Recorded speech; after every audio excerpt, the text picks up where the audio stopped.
కొద్ది నిమిషాల్లో మన సభ ముగుస్తుంది.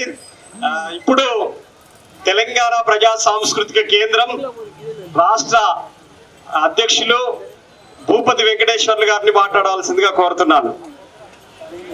నేను ప్రత్యేకంగా సాంస్కృతిక రంగం అనే అంశం మీదనే మాట్లాడతాను.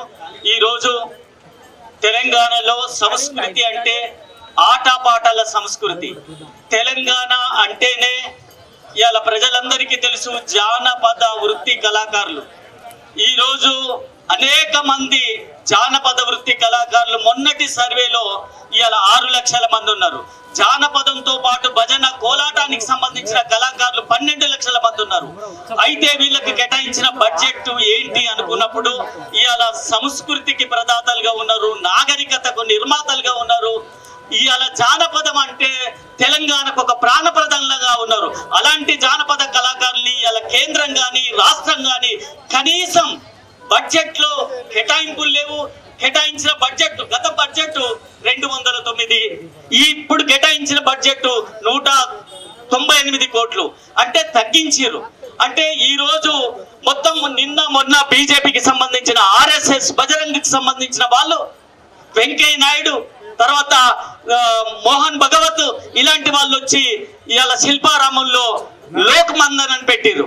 వీళ్ళంతా ఏంటిది అంటే మొత్తం హిందూ సాంస్కృతీకరణ ఏకీకరణం చేసే కోసం ఇవాళ నగరవాసి, ఆదివాసి, తర్వాత గిరిజన వాసీలను, తర్వాత పట్టణ వాసీలను తీసుకొచ్చి భారతీయ వాసిగా మొత్తం అన్నిటిని కలిసి ఒక హిందుత్వ వాసిగా చేయాలనే ఒక దుర్మార్గమైన సంస్కృతిని ఇక్కడ పెంపొందించే ప్రయత్నం చేస్తా ఉన్నారు. అంటే కేటాయించిన బడ్జెట్ కూడా బీజేపీ RSS లాంటి సంస్థలకు కేటాయిస్తా ఉన్న పరిస్థితి ఉంది.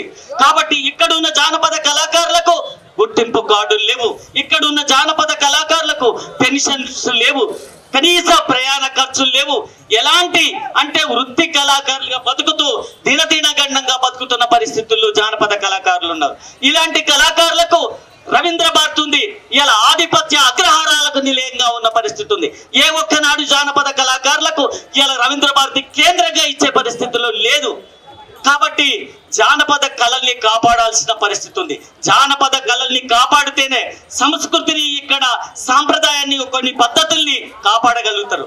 కాబట్టి జానపద కళాకారుల విషయంలో కేంద్రము ఇటు రాష్ట్రము నిర్లక్ష్యం చేస్తా ఉంది. అందుకోసం ఈ రోజు తెలంగాణ సాంస్కృతిక కేంద్రం ఒకవైపు సినిమా అంటే సినిమా అనగానే ఇవాళ దిల్ రాజా, సుకుమార్ లాంటి వాళ్ళ చేతుల్లోకి గుత్తాధిపత్యంలోకి వెళ్ళిపోయింది. ఇవాళ టీవీ కళాకారులను, లఘు చిత్ర కళాకారుల్ని, జానపద కళాకారుల్ని పట్టించుకునే పరిస్థితుల్లో లేదు. అందుకోసం ఇవాళ సినీ పరిశ్రమ ఒక చిత్ర పరిశ్రమగా ఇవాళ ఒక విధానం లేని పరిస్థితి, జానపద సాంస్కృతిక విధానానికి ఒక విధానం లేని పరిస్థితి. అందుకోసం ఇవాళ మొత్తం కళాకారులంతా కలిపి ఈ మధ్య కాలంలో ఒక రౌండ్ టేబుల్ సమావేశాన్ని ఏర్పాటు చేయడం జరిగింది. మొత్తం సకల కళల్ని ఇక్కడ అభివృద్ధి చేయాలి. వరంగల్ కేంద్రంగా, కరీంనగర్ కేంద్రంగా, మహబూబ్ నగర్ కేంద్రంగా ఇక్కడ సాంస్కృతిక కేంద్రాన్ని ఏర్పాటు చేయాలి. అంతేకాదు ఇప్పుడున్న హైదరాబాదు ఒకప్పుడు సబ్సిడీలు ఇచ్చి ఇలా రామోజీ లాంటి వాళ్ళు పెద్ద పెద్ద ఆక్యుపై చేసేసారు. మాకు అలాంటిది కాదు. చిన్న సినిమాల్ని, లఘు చిత్రాల్ని, జానపద కళాకారుల్ని, అలాంటి కళాకారులని ఇలా ప్రోత్సహించేందుకు వరంగల్ లాంటి, కరీంనగర్ లాంటి వేదికలు కావాలి అని ఒక పెద్ద ఎత్తున ఉద్యమం జరుగుతూ ఉన్నది. రౌండ్ టేబుల్ సమావేశాలు జరుగుతూ ఉన్నాయి. నిన్న మన వరంగల్లో ఓ పెద్ద ఎత్తున సకల కళలకు సంబంధించిన సమరబేరి వరంగల్లో జరిగింది.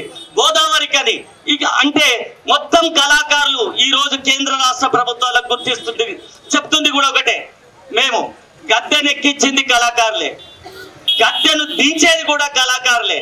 కాబట్టి కళాకారులను విస్మరిస్తే ఖచ్చితంగా అతి త్వరలో కళాకారులకు సంబంధించిన ఒక పెద్ద ఉద్యమం, దగా పడ్డ కళాకారుల దండయాత్రగా ఒక పెద్ద ఎత్తున కార్యక్రమం చేయబోతా ఉన్నాం. కాబట్టి ఇప్పటికైనా కేంద్ర రాష్ట్ర ప్రభుత్వాలు కళాకారుల్ని గుర్తించకపోతే దగాపడ్డ కళాకారుల డబ్బుల దరువుల దండయాత్రను మేము కొనసాగిస్తామని తెలియజేస్తూ ఈ అవకాశం ఇచ్చిన ఈ వేదికకు ప్రత్యేకమైన ధన్యవాదాలు, కృతజ్ఞతలు.